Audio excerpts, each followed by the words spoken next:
Türkmenistan'ın raýatlygyna kabul edilen adamlara pasportlary gowşuruldy.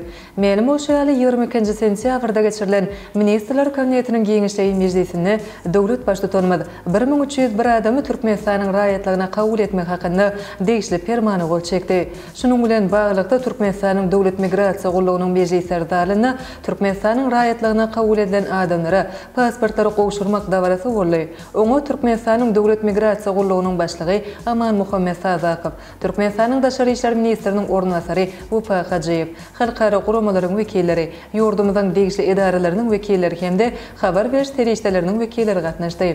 Atawatan Türkmenistan halkara jurnalynyň dörüjülük toparynyň çağırlan dawarasyna hormatly prezidentimiziň gol çeken resmi namasyny laýyklykda Türkmenistanyň raýatlygyna kabul edilen adamlara pasporty dawaraly ýagdaýda gowşuruldy. Ministrler Kabinetiniň giňişli mejlisinde belenip geçirişi ýaly ençeme ýyllaryň dowamynda Türkmenistanyň prezidentiniň gol çeken permanlaryna laýyklykda ýurdumyzda ýaşaýan, şol wagtda hiç bir döwletiň raýaty bolmadyk 29697 adam Türkmenistanyň raýatlygyna kabul edildi. Şeýlekem häzirki wagtda çenli 4753 daşar ýurt raýatlaryna we raýatlyk bolmadyk adamlara Türkmenistanda ýaşamak üçin ygtyýarnama berildi.